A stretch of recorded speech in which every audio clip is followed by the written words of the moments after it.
noite a todos. Seja muito bem-vindo à Casa de Francisco. É mais uma noite, uma palestra que iremos falar de Cristo e da vida que nós tivemos aqui na visão espiritual. Hoje estamos recebendo o Maurício Machado, é integrante da 10ª URI, palestrante, estudioso da doutrina espírita, que abordará o tema Meu reino não é deste mundo.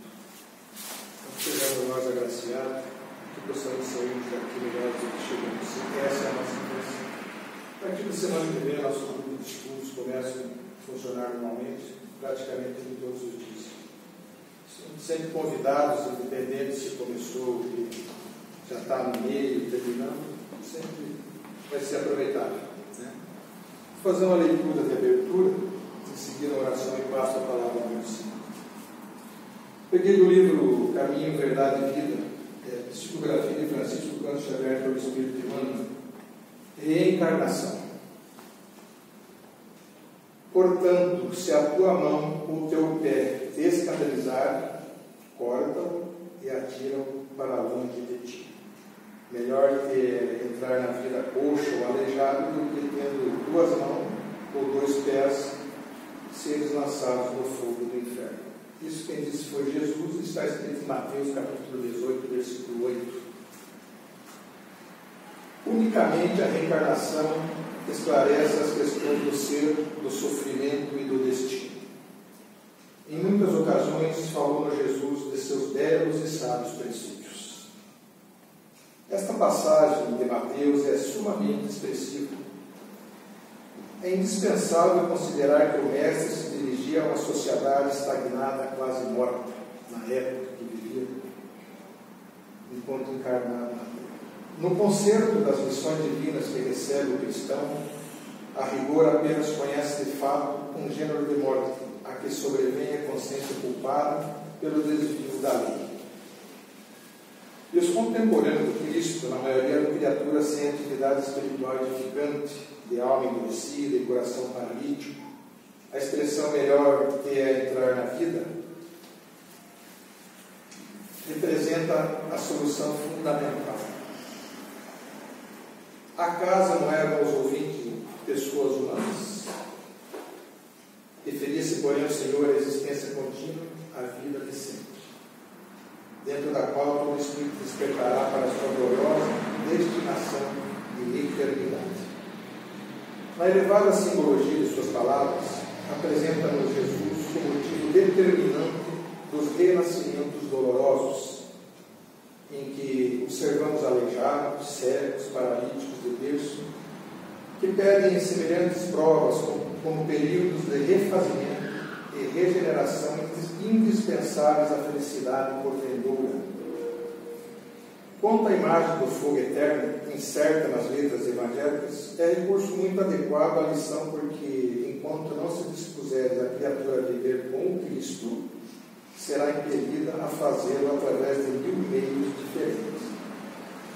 Se a rebeldia perdurar por infinidade de séculos, os processos purificadores permanecerão igualmente como fogo material, que existirá na Terra enquanto seu concurso perdurar no tempo como utilidade indispensável à vida física. É um tanto quanto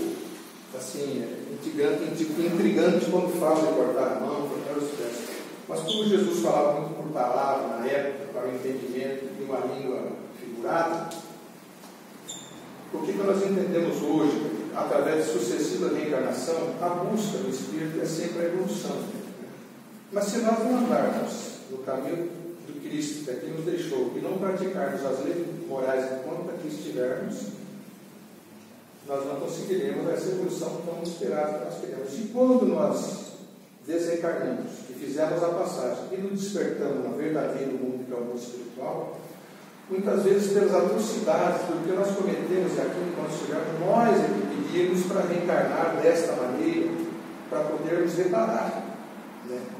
Mas assim, ao olho da gente, enquanto aqui encarnados, que não lembra de nada, muitas vezes nós nos compadecemos como se fosse uma injustiça, que Deus não é justo em vão. E na verdade nós sabemos, a gente que está aí aprendendo uma doutrina espírita, que não é isso. que para tudo tem um propósito. Deus, que é justo e bom, Ele quer que todos nós um dia seremos felizes, seremos anjos. Então nós precisamos por esse processo.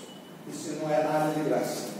E para e passo a gente vai conquistando as nossas virtudes com nossos esforços. Ninguém pode fazer por você. É só você que pode fazer por você. É por isso que hoje se fala tanto, me conhece a ti mesmo. Então nós devemos saber onde estão nossas falhas, onde nós precisamos melhorar. Fazer a oração, preciso dar essa palavra a nós.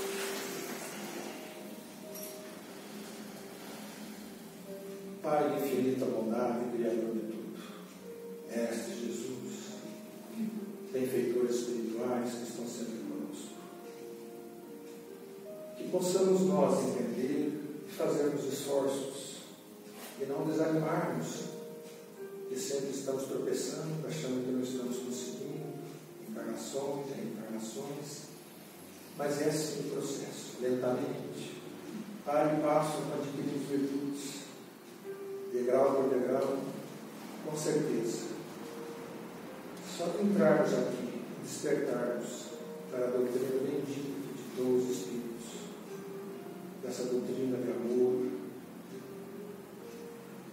de não desejarmos aos outros aquilo que não gostaríamos que nos fizesse, essa lei da caridade.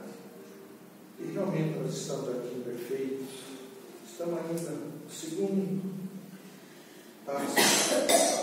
Saímos agora, estamos encarnados no mundo de provas e expiações, mas que não desanimemos, a espiritualidade, Jesus e o Pai estão sempre conosco, nunca nos desanimam. Nós é que devemos fazer os esforços e andarmos sempre pelas leis morais. Que Deus, nessa noite, nos esclareça um pouco mais dessa doutrina bendita e da doutrina dos Espíritos, e sabendo que nós estamos aqui, um Espírito, um corpo, que nosso mundo é um mundo espiritual. Muito obrigado por mais essa oportunidade. Nos abençoe, encarnados e desencarnados, que aqui estamos. Que assim seja.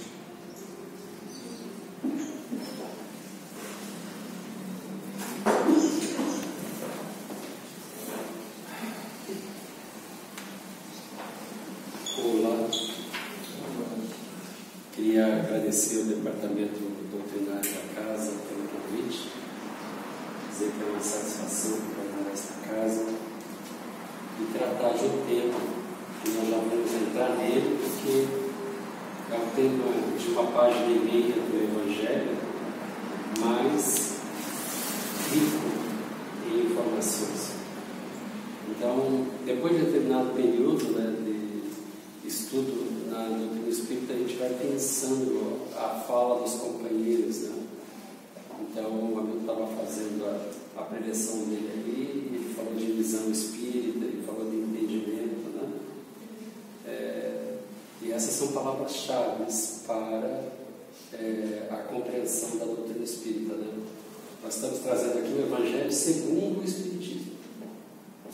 Não é o Espiritismo segundo o Evangelho. São novos paradigmas que eu e você somos convidados a analisarmos a imortalidade da alma, os ensinamentos de Jesus na visão espírita, na proposta kardeciana, que difere bastante dos evangelhos tradicionais. É outro ponto de vista, é outro paradigma, são outros os princípios. E a gente precisa compreender urgentemente isso, porque isso dificulta o nosso processo de aprendizado. Quanto mais rapidamente tomarmos consciência que nós precisamos compreender a doutrina dos Espíritos, e não tem outra forma de compreender a doutrina dos Espíritos senão estudando-a de uma forma metódica. E o Evangelho é um best-seller do Allan Kardec, que vai nos dar e nos apresentar as leis morais da vida, as orientações de Jesus, nesse espectro espírita, nessa visão kardeciana passada pelos espíritos superiores. Então, é uma visão totalmente diferente, né? Nós estamos aqui no século XXI, na era da informação. computação, a neurociência avançando, nanotecnologia, nós penetramos lá nas camadas mais internas da Terra, mapeamos o cosmos. O Deus espírita é um Deus totalmente diferente daquele apresentado no Antigo Testamento e até no Novo Testamento.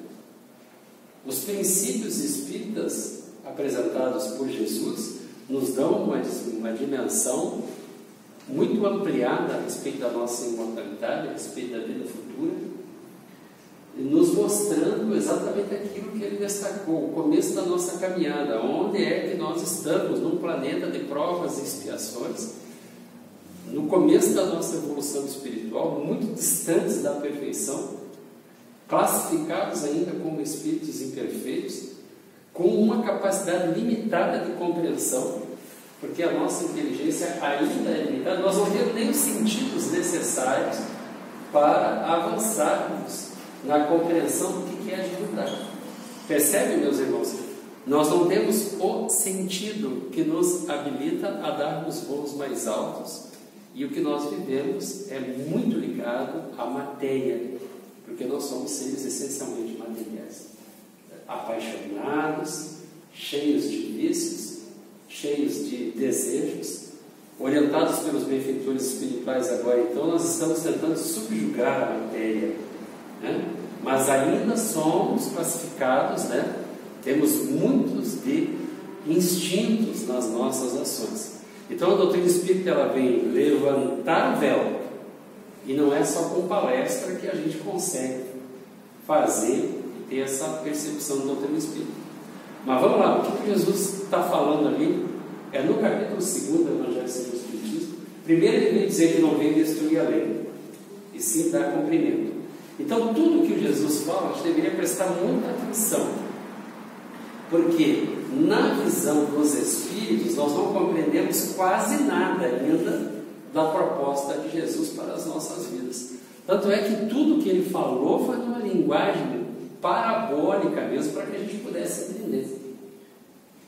Hoje sabemos, fomos informados pelos Espíritos superiores de quem é o Cristo, o Espírito puro. A gente não faz ideia do que é o Espírito puro, das moradas, de como ele fez o caminho de evolução dele, do nível intelecto-moral dele, falando, né, a sua época, fazendo a revelação para a qual ele veio, nos informando a respeito de princípios que norteariam a humanidade para os milênios subsequentes.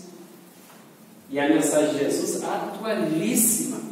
Nós evoluímos tanto em conhecimento, tanto em ciência, e cada vez mais, né, o ensinamento passado por ele está de acordo com as novas revelações científicas apresentadas. Não só científicas, filosóficas apresentadas, religiosas apresentadas, porque é um mar de conhecimento. Então, quando você vai estudar a doutrina espírita, você de cara você já percebe que é um pensamento que está muito à frente das tradições convencionais. Então, em doutrina espírita você vai encontrar muito de filosofia, e eles vão lá desde Aristóteles, tem comunicação do Sócrates, tem comunicação de Platão, e aí os filósofos modernos, né? Allan Kardec contemporâneo, né, a grandes filósofos da modernidade. Então você vê ali na revelação dos Espíritos, no texto kardeciano, o pensamento de Kant, um dos maiores filósofos de todos os tempos. Então a doutrina espírita, meus irmãos, nós que a estudamos, não a compreendemos. Imagina aqueles que a ignoram, né? Então fica mais complicado ainda. Meu reino não é deste mundo, falou Jesus. Porque se o meu reino fosse desse mundo, a minha gente houvera combatido para impedir que eu caísse nas mãos dos judeus. Ele havia sido preso, ele seria morto, ele seria julgado e condenado como um criminoso comum, né? E ele já vai fazendo a anunciação e fazendo as justificativas, né? É uma passagem linda, onde, imagina imagina, o governador do nosso planeta, né? O espírito mais evoluído que nós temos conhecimento, né? Esse tempo atrás eu fui fazer uma pesquisa de mais ou menos quantas encarnações nós tivemos na Terra, né? Matemáticos, estatísticos estimam aí que há algo em torno de 160, 170 bilhões de encarnados, né? Hoje estamos aqui em torno de 8 bilhões de encarnados. De todo esse universo, de todos esses espíritos que passaram por aqui, porque é um princípio espírita, o processo de pluralidade de mundos habitados. É uma coisa assim que as pessoas têm muita dificuldade de entender, né? Então a Terra deixou de ser o centro de tudo, né? Nós estamos aqui num cantinho de uma galáxia minúscula, né? O nosso planeta é um grãozinho de areia no universo. Então nós estamos tentando conceber um Deus imaterial e uma imortalidade que nós não fazíamos a menor ideia que a possuíamos. Tanto é que os Espíritos vêm nos informar que as primeiras encarnações nossas nem são na Terra. E que nos caminhos que queremos fazer, as últimas também não serão aqui. Dá para conceber um negócio desse? Da onde que a gente veio? Mas como é que a gente veio para aqui? Como é que a gente vai para lá? Né? Então a doutrina espírita ela vai tratar de uma forma que resgatar o nosso espírito da matéria, e vai dizer claramente, ó, o meu reino não é daqui. Porque se o meu reino fosse daqui, eu não seria entregue aos meus algozes, né? Mas ele vai falar, o meu reino ainda não é aqui. Lá no finalzinho ele vai completar, nos dando uma ideia de que as sementes plantadas por ele frutificariam. E a sua moral, mais tarde, seria compreendida não só por aqueles que estavam com ele, mas pela humanidade do porvir. Então, Jesus claramente se refere a essas palavras a uma vida futura. E ele vai apresentar essa vida futura em todas as circunstâncias. E é isso que nós precisamos compreender, porque a gente não entendeu isso, né? Essa vida futura é a nossa meta, né? Então, é como a meta. O que é essa meta trazida por Jesus? É o alvo, é aquilo que nós deveríamos nos concentrar. Esta encarnação, ela faz parte de um grande elo de possibilidades reencarnatórias que eu e você teremos, né? Sempre de forma a ascendermos intelectualmente e moralmente. Então, ele vai falar em todos os seus ensinamentos sobre essa vida futura. Aqui a humanidade irá ter como devendo constituir objeto das maiores preocupações do homem na Terra. Agora, cá entre nós, eu e você, sejamos honestos. Nós nos preocupamos com isso? As nossas ações ordinárias, como nós nos relacionamos, como vivemos, nós temos essa preocupação consciente que o que eu estou falando hoje, vivendo hoje, vai refletir na minha vida futura? Temos consciência de que eu sou a somatória de todas as conquistas espirituais que eu consegui angariar até agora? Que tudo aquilo que me infelicita, eu mesmo semeei e não existe punição? Que o céu e o inferno não são lugares circunscritos? E que eu estou experimentando exatamente aquilo que eu semeei em mim e nos outros? Então, a vida passa a ter uma significação. E o meu futuro depende muito do meu presente. Aquilo que eu consigo conceber, eu sou exatamente do tamanho que eu consigo conceber. Percebe isso? Até onde vai a minha capacidade de pensar? Até onde vai a minha capacidade de raciocinar? O que eu compreendo da vida? Eu sou desse tamanho. Não, reencarnação para mim é demais. Eu não consigo conceber isso. Então eu paro ali. Você é desse tamanho. Não, fazer o bem para o outro, viu? Eu tenho tanto problema. Eu tenho tanta dificuldade. São tantos os meus desafios, viu? Você é desse tamanho. Eu sou o que eu faço da minha vida. E as minhas preocupações maiores na Terra quais são? Comer, sobreviver. É muito instintivo, é muito primário ainda. Então em doutrina espírita somos informados que temos deveres, obrigações, responsabilidades para com Deus, com o outro, conosco mesmo. Então todos os preceitos de Jesus, todas as máximas que eles falam aqui, é isso que Kardec fala. Todas as máximas, o que são essas máximas dos Espíritos? Foi aquilo que ele prescreveu, foi todos os seus ditos, foi aquilo que ele normatizou, foi aquilo que ele revelou, que a humanidade desconhecia, né?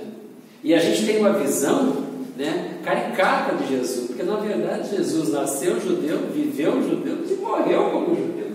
Ninguém via nada em Jesus, a não ser algumas pessoas, e a sua mensagem é tão importante, é tão relevante, é de tanto destaque, ele deixou uma pegada tão grande no mundo que até hoje não apagaram. Então aquilo que é verdadeiro fica, e Kardec vai resgatar isso, né? Então ele vai dizer, todos os preceitos, todos os ditos, todas as normas de Jesus falam disso, se reportam a esse grande princípio. O que é um princípio? É a origem, a causa primária. Quando você chega na casa espírita, você já é informado a respeito da tua imortalidade. E você não vai morrer, não adianta. Você é um ser imortal. Diferentemente do Criador, que não teve começo, eterno e atributo da divindade, nós espíritos somos imortais, tivemos um princípio. E mesmo que a gente ignore, mesmo que a gente não aceite, não teremos um fim, né? Com efeito, sem a vida futura, nenhuma razão de ser teria a maior parte dos preceitos morais do Cristo. Qual que é a proposta do Cristo? É transcendente, né? É transcendente. Nós ainda não compreendemos ainda que a minha salvação passa pelo outro. A minha evolução passa pelo outro. Eu não posso ficar existe uma solidariedade. E na época, quando as pessoas eram subjugadas, onde a mulher não tinha nem alma, onde as coisas eram realmente cruéis, ele veio falar de uma igualdade. Aquele povo que ele representava, aquele povo era escravizado. Eles foram dominados pelos romanos. Muitos eram feitos escravos. Era essa a realidade. Ele veio falar em igualdade. Ele veio falar em liberdade. As pessoas não... As pessoas olhavam e não viam o outro como um ser igual. E a gente vai encontrar isso nas grandes civilizações. Pega a civilização, por exemplo, o sonho dos romanos, eles olhavam e viam a Grécia como a mais bela das culturas, era um referencial para eles. A Grécia olhava e via a referência do Antigo Egito. Todos eles eram escravocratas. As pessoas eram dominadas, eram subjugadas, eram feitas. Essa era a realidade. Ele vem falar de amor, ele vem falar de igualdade, ele vem falar de liberdade. É uma proposta que está muito à frente da sua época. Hoje, avançamos em sociedade, avançamos em leis, mas ainda existe muita escravidão na Terra, limitação, constrangimento na Terra. Então, essa vida futura, né, ela vai ser contextualizada por Jesus em todos os seus ensinamentos. Enquanto nós não aprendemos e não nos comportamos, não entendemos isso, nós não vamos sair daqui das rodas de encarnações provacionais e expiatórias. Percebe como isso é complicado? Eu tenho que olhar o outro e realmente conceder ao outro os seus direitos legítimos de serem iguais. Mas o nosso olhar ainda não é assim. O nosso olhar, ele exclui, ele limita, ele cria barreiras, ele separa. Então muitos não compreenderam, muitos acharam que a mensagem de Jesus era considerada como pueril, ou seja, o ensinamento do Cristo para aquela época e até hoje, para muitas consciências, é frívolo, não tem utilidade nenhuma. É pueril, sabe por quê? Porque as pessoas querem ascender, nem que tem que pisar em cima do outro. Essa é a nossa realidade. Nós não podemos ter um olhar ingênuo, tolo, porque hoje as pessoas elas recebem, né, o destaque pelo poder aquisitivo, pela capacidade intelectual, não é pelas virtudes, não é pela inteligência só. Então, essa compreensão, a doutrina espírita ela vem levantar véus, né, e fazer com que eu perceba as coisas. Então Allan Kardec vai falar que esse dogma pode, portanto, ser tido como o eixo do ensino do Cristo, né, a vida futura. Ele está falando que o reino dele, voltando, não é deste mundo. Ele está falando do reino que virá, né? Ele vai falar depois que os bons herdarão a terra. E Allan Kardec, tem muita gente que fala, né, que doutrina espírita não tem dogma. Como que não tem dogma? Claro que tem dogma. A vida futura é um dogma, a reencarnação é outro dogma. O que é o dogma? É o ponto fundamental. A doutrina espírita, nós não discutimos a nossa imortalidade, é um princípio espírita. Senão eu não compreendi nada. A minha imortalidade, eu teria que dar conta dela, é um ponto fundamental da doutrina espírita, que nós precisamos urgentemente compreender a amplitude disso. E ele vai dizer assim, viu, isso aqui é o ponto central, é o eixo, é o ponto principal da mensagem de Jesus, do ensino do Cristo. Por isso que Allan Kardec coloca ali, ele não veio destruir a lei, capítulo 2, meu reino não é deste mundo, percebe? Ele não veio destruir a lei de Moisés. Primeiro capítulo. Segundo capítulo, meu reino, viu, não é da terra. Não procura felicidade aqui na terra que não é daqui. Aqui o homem é lobo do homem. Aqui as pessoas mentem para levar vantagens. Aqui há muita injustiça, aqui há muita maldade, aqui há muita crueldade. Aqui, viu, meu reino não é daqui. Ele estava falando do reino, né, de justiça. Ele estava falando do reino de amor, ele estava falando do reino de caridade, né? E a gente fica olhando hoje para o panorama dantesco da Terra, bilhões de almas que não têm onde morar, bilhões de almas analfabetas, bilhões de almas que não têm um banheiro, bilhões de almas que passam fome. Viu? A gente tem que ter essa perspectiva, esse olhar, aqui no Brasil, em qualquer lugar do mundo, esses são alguns paraísos, né?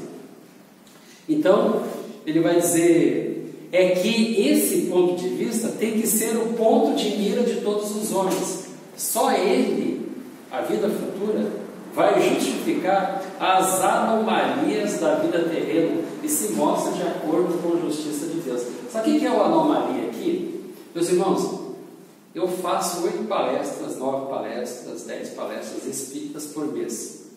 Participo de vários grupos de estudo. E faço várias palestras em Rotary Clubs e lojas maçônicas, tá? Viu? É incrível a incapacidade de raciocinar que as pessoas têm. Eles não têm essas informações aqui. Então, quando a gente vai estudar a Kardec, a gente vai perceber que ele escolhe muito bem a terminologia das palavras. A anomalia aqui, tá? Você pode procurar no dicionário, você vai encontrar a anomalia como sendo uma monstruosidade. É que nós aqui, os espíritas, né, nós não somos privilegiados, mas nós vivemos em regime quase de exceção. Nós temos mais cultura, nós ocupamos os melhores postos, nós somos mais letrados, mais intelectualizados, mais instruídos, ganhamos bons salários e não vivemos essa realidade monstruosa das periferias, da miserabilidade humana, da ignorância humana que campeia na atual conjuntura que vivemos. Precisamos nos acercar disso, nos informar disso, para estabelecer um bom combate contra essa situação. Porque não é sentado em cadeiras inativas e indiferentes ao sofrimento alheio que nós vamos ascender espiritualmente. Nós estamos recebendo essas informações na Casa Espírita exatamente para nos movimentarmos em direção a uma sociedade proposta pelo Cristo, que é uma sociedade mais humana, uma sociedade cristã. Viu? Ninguém deveria passar fome, e as pessoas quase morrem de fome. Mais tarde, Jesus vai revelar, ele está revelando aqui a Moisés. Primeira revelação, Moisés. Segunda revelação, Jesus. Terceira revelação, para nós, os espíritas, doutrina dos espíritos. Então, se você for lá no texto kardeciano, ele vai dizer assim: Jesus lhe revelou a quem? A Moisés, que há outro mundo, onde a justiça de Deus segue o seu curso, mas não é aqui na terra. Para quem é operador de direito, vocês têm algum advogado aqui? Viu? Eu fui para a academia, Eu fiz direito. Não se iluda. Nem nos tribunais da terra há um direito. A justiça é coisa rara. Quando não é morosa, quando ela não chega tarde demais. Quem são aqueles que se encontram nos nossos presídios? Quem são as pessoas que estão lá? Você já fez essa pergunta? Quem são aqueles que habitam os nossos presídios? Pobres, de cor. Se você tem um pouco de dinheiro, você não é preso. Você comete as maiores atrocidades e não fica preso. E a gente está vendo, e onde há justiça nisso. Então é esse o mundo que ele promete aos que cumprem os mandamentos de Deus. As regras de Deus que você falou ali. As leis morais da vida que Allan Kardec também revelou. Que os espíritas, né, vão encontrar sintetizado no Evangelho segundo o Espiritismo, que é o desenvolvimento da parte terceira do livro dos Espíritos.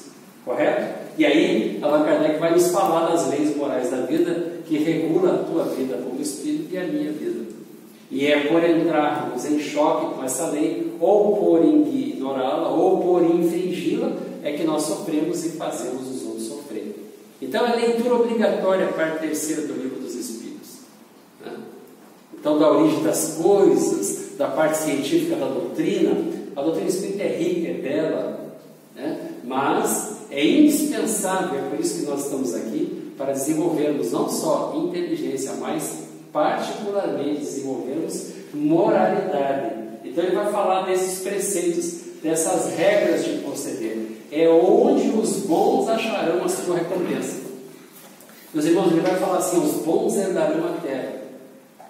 E para aqueles que são estudiosos da doutrina espírita, eu e você, nós estamos muito distantes da bondade. Mas muito distantes da bondade. Eu, particularmente, eu não conheci ninguém bom na terra. Eu não convivi com ninguém bom na terra. A gente vê essas pessoas que são boas. Eles deixam rastros por onde passam. Né? Uma Mahatma Gandhi, uma Maria Teresa, uma Irmã Dulce, um Chico Xavier. Eles deixam rastros. Esses são os espíritos bons. E aí quando você vê como eles viveram, aí você vê o tamanho da pegada deles. Deixam rastros de luminosidade por onde passa. Então bom é raro. Quando você vê o Nelson Mandela, né? Então essas criaturas, elas viveram aqui, algumas, raríssimos os encarnados bons. Raríssimos, a maioria são como eu e você, espíritos imperfeitos, né? Alguns pseudo-sábios, né? Outros ainda vinculados a paixões e vícios por demais materiais. Aí o seu reino, lá ele se encontra na sua glória, e para onde voltaria quando deixasse a terra?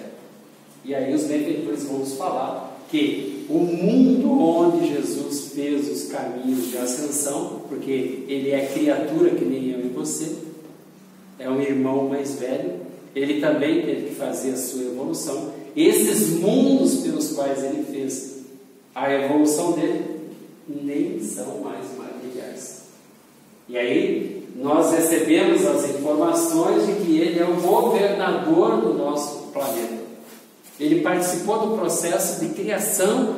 É outro ponto de vista, percebe, meu irmão? É outro paradigma do processo de criação da Terra. Algo em torno de 4,5 bilhões de anos, ele já era um espírito puro. Nós temos uma noção do que é isso? Nós não temos noção do que é isso. Nós precisamos compreender isso urgentemente para nos vincularmos aos estudos que a doutrina espírita nos oferece. Então, Jesus não julgou conveniente dar a luz completa, nem tinha como. Como é que ele vai falar? Ele podia falar assim: ó, viu, na minha casa, na casa do meu pai tem muitas moradas. Hoje a gente tem uma ideia, né?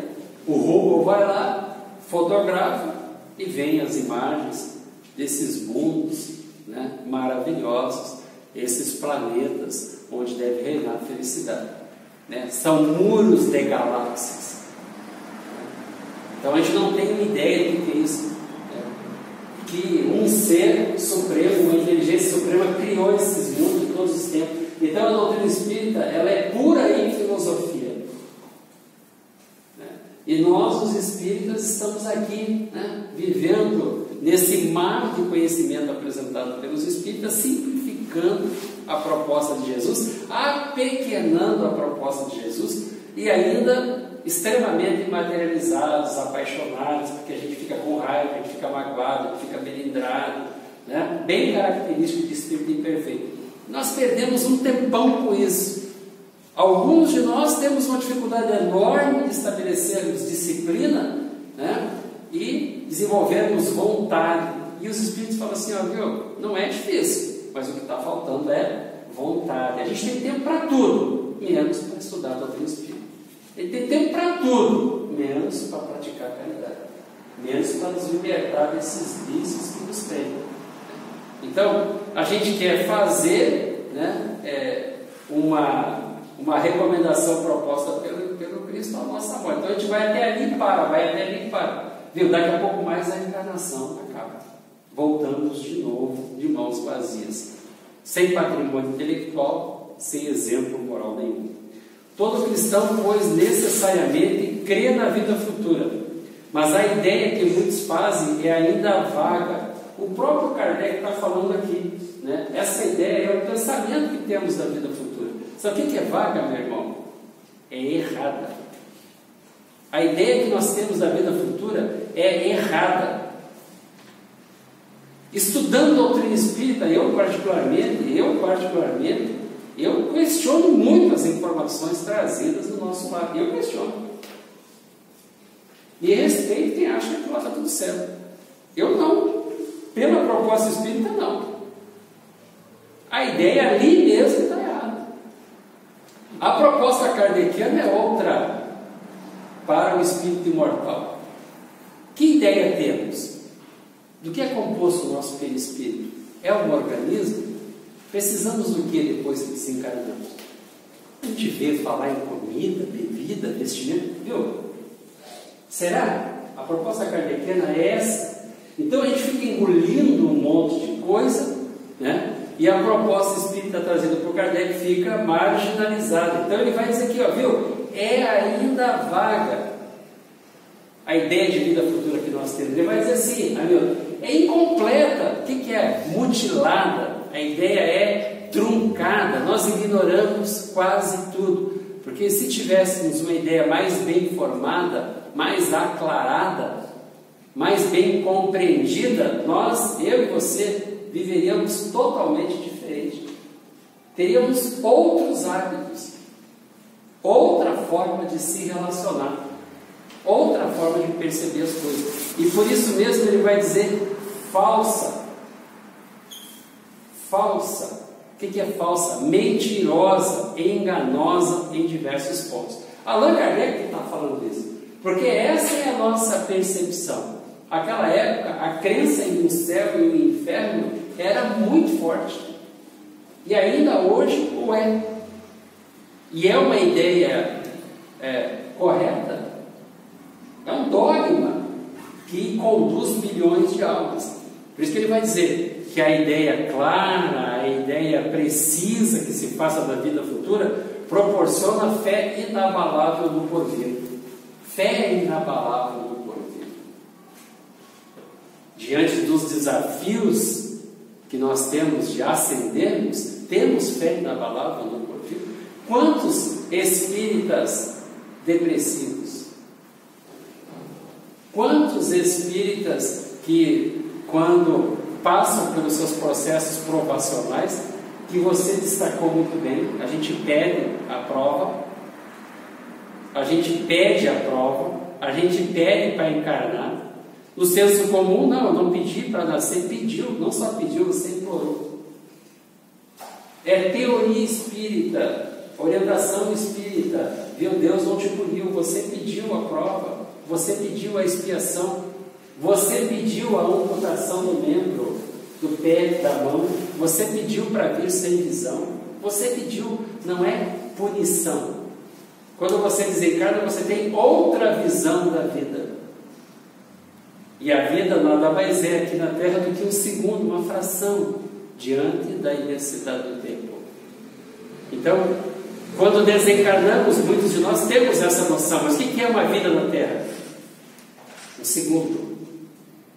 Agora, quando estamos mergulhados no corpo físico, é essa a percepção que nós temos? Não parece que o sofrimento nunca passa, que a dor nunca passa, que a prova nunca passa? É tudo muito difícil, né? E nós pedimos o marido que temos, e pedimos o filho que temos, e pedimos o casamento que temos, e pedimos a profissão que nos limita, o chefe tirando, déspota, as dificuldades naturais que temos. Pedimos. E agora não queremos arcar com as consequências do nosso pedido.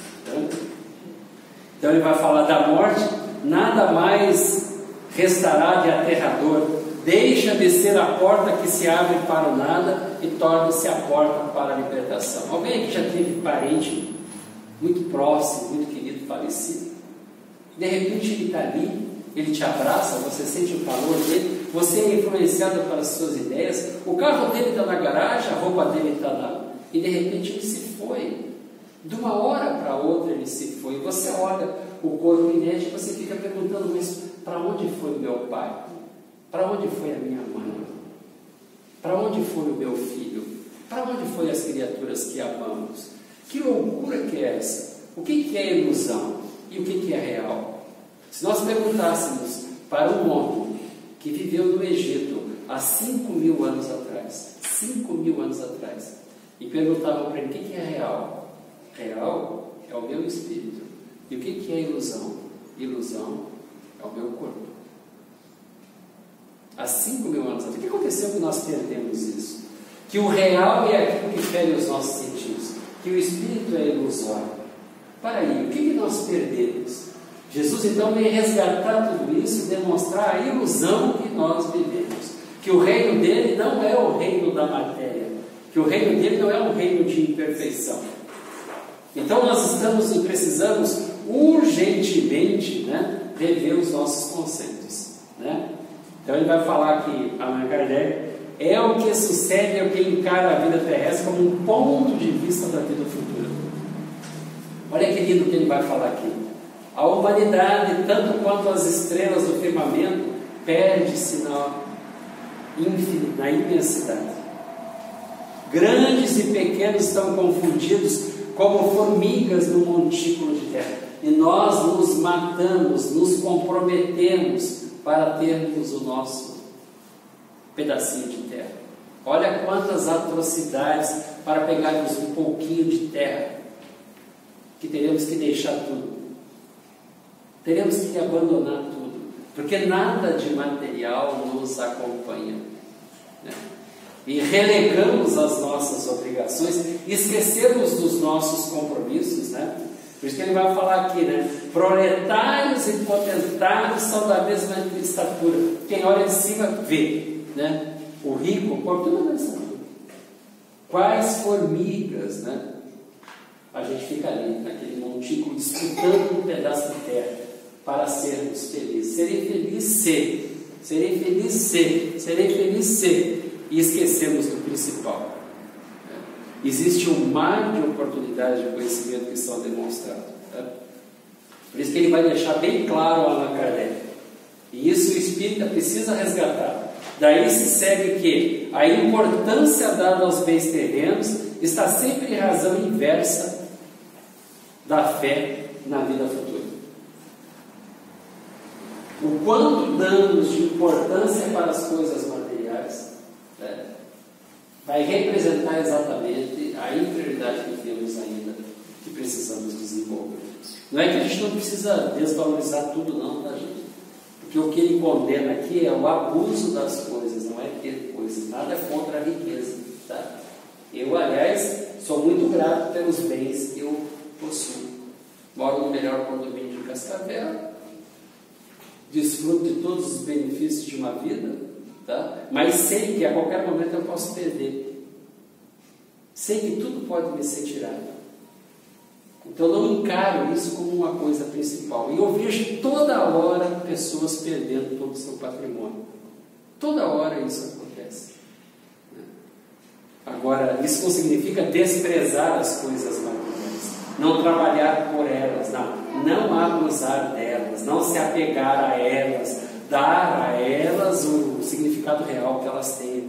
Né? É um talento que temos que preservar, que temos que cuidar, que temos que multiplicar, né? E temos que dar conta dessa responsabilidade que temos. Né? Por isso que ele vai falar desse desejo do homem. Quando a gente vai estudar a doutrina espírita, nós estamos caminhando já para as nossas considerações finais. Quando a gente vai estudar a doutrina espírita, né, a gente vai seguir a proposta de Allan Kardec. Porque quando estamos na carne, a carne nos impõe paixões. A carne nos impõe desejos, e é natural. Para os espíritos imperfeitos, a carne propicia isso. Nós somos seres instintivos. Agora, estamos sendo orientados à atividade da casa espírita para, usando da razão, subjugar a carne. Então, eu não vou me entregar às paixões. Eu vou sentir o desejo, mas eu não vou me entregar a eles. Percebe? Percebe como é diferente? Então, e Kardec, seguindo a orientação do grande pensador Kant, ele vai trabalhar esse capítulo das paixões tão mal trabalhado pela doutrina espírita. Tão mal trabalhado. Qual foi a última vez que você viu uma instrução que aparece na casa espírita sobre paixões, sobre desejo? Kardec trata sobre a vontade. Kardec vai falar muito da boa vontade. Então é essa luta que eu e você, espíritos imperfeitos, temos que estabelecer com os maus pendores, com as paixões. Porque, viu, o inferior deseja mesmo, o inferior pensa equivocado mesmo. Agora eu não posso mais, sabendo o que eu sei, me entregar ao desejo, me entregar às paixões. Então, ele vai dizer que Deus não condena os abusos terrenos, não condena os gozos terrenos, condena sim o abuso desses gozos. Tudo bem se você tem, viu? Mas não abusa, viu? E não cai na ilusão de achar que é teu, porque não é. Nós somos usufrutuários. Vai dizer assim, pô, mas está registrado no meu nome, viu? Mas antes de você vir estava lá. Estou falando da terra. Depois, se você partir, vai ficar lá. Não é tudo. Vai passar. Nem o nosso corpo é nosso. A gente não para pensar nessas coisas. Seremos constrangidos a deixar até os nossos amores. Então desapega, dá às coisas materiais aquilo que lhe é devido de importância. Então, concluindo os dois últimos parágrafos, o Espiritismo dilata o pensamento. É dessa forma que aí a vida fica mais suave, entendeu, meus irmãos? A vida fica mais fácil de ser vivida. Por isso que as pessoas olhavam para Jesus e preferiam Barrabás. Eles não tinham a capacidade de perceber a grandiosidade desse pensamento, quando ele falava assim, meu rei não é deste mundo, mas não é mesmo, e hoje não é. Se voltasse, ia crucificar de novo, iam prender de novo, iam assassinar de novo, porque a mensagem ela é revolucionária, não precisa. Né? Outros mensageiros vierem, a gente faz isso, a gente pega o Nelson Mandela e prende, pega um crente e mata. Né? É isso que a gente faz. Então o Espiritismo dilata o pensamento, o Espiritismo rasga novos horizontes, viu? Nós não, eu e você, como espíritos imperfeitos, nós não íamos ter essa visão dilatada do pensamento a respeito da nossa imortalidade, a respeito da bondade divina, a respeito da soberana justiça que rege os mundos materiais e imateriais. Nós não teríamos dilatado a nossa visão de termos essa percepção de vermos esse mundo como a propõe a doutrina espírita, né? Esses globos, esses sóis, essas galáxias inteiras, né? Que nós somos convidados a explorar. Esse é o nosso destino, não é aqui na Terra, viu? Coitado daquele que pensa só no nosso lar. É uma visão muito, me desculpem, né? Apequenada da doutrina espírita, muito apequenada da doutrina, rasga novos horizontes. Em vez dessa visão acanhada, mesquinha, que o concentra da vida atual, que faz do instante que vivemos na Terra, o único frágil eixo do porvir, que a gente, né?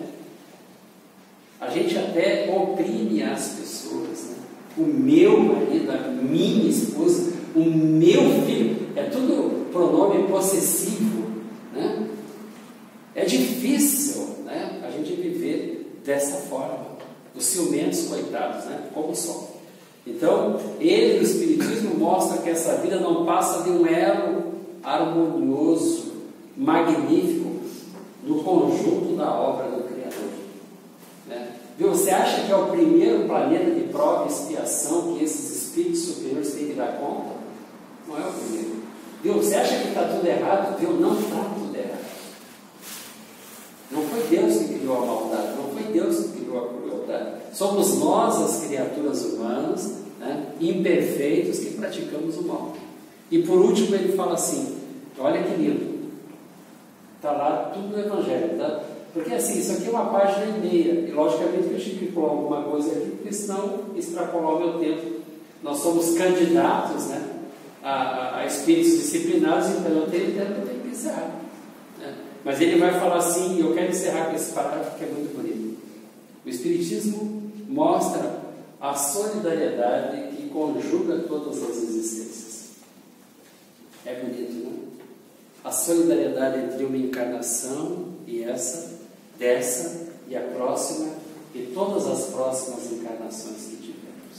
Você tem dúvida, meu irmão, que cada imperfeição tua que você se livrar dessa encarnação, você vai ser mais feliz depois? Não só depois, agora. E que cada imperfeição que você tiver dificuldade de carregar vai te felicitar e vai felicitar o outro, eu não tenha dúvida. Então mostra a solidariedade entre as encarnações de um mesmo ser. É do átomo ao arcanjo. Percebe isso? Tem ideia do que é isso? Fazemos ideia do que é isso? Do átomo ao arcanjo, passando por todos os reinos da criação. Será que nós, os espíritas, entendemos a proposta?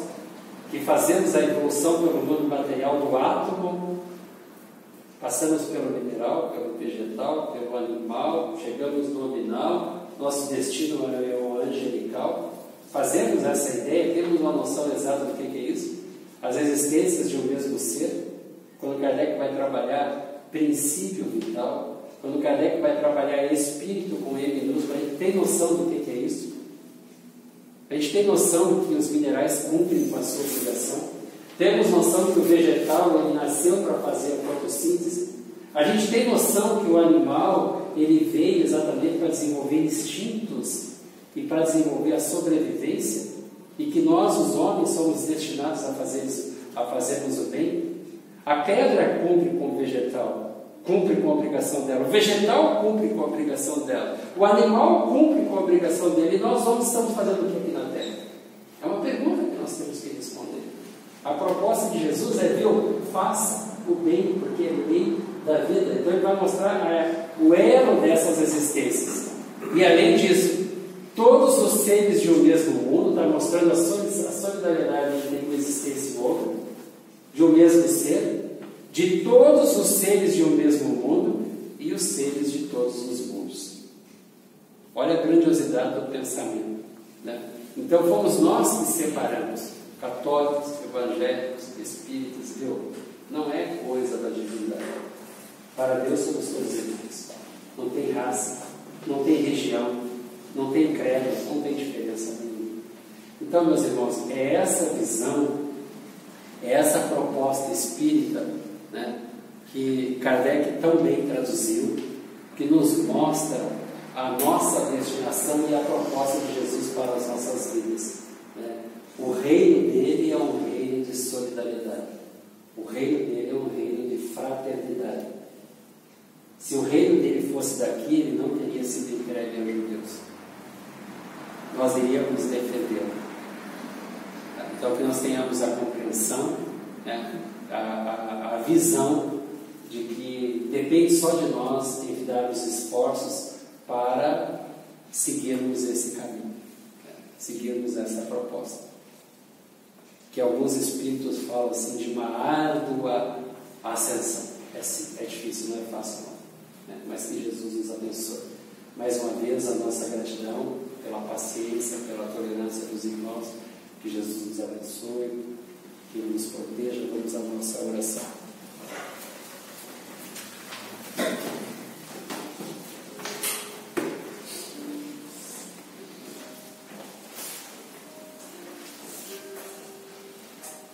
Orientados então pelo Evangelho segundo o Espiritismo, na visão do Allan Kardec, a nossa gratidão a Jesus, nosso mestre, nosso guia, aquele que nos deixou as lições que nos conduzem a dias mais gloriosos aqui na Terra. A nossa profunda gratidão a Jesus, mestre de todos nós, por essas orientações que nos acalmam, que nos dão esperança e que nos dão a fé que precisamos para o enfrentamento das nossas dificuldades aqui na Terra. Abençoa, Senhor, o nosso propósito de nos esclarecermos. Abençoa, Senhor, esta casa, os seus trabalhadores, os seus orientadores espirituais, a todos nós encarnados e desencarnados, que possamos voltar aos nossos lares em paz. Que assim seja.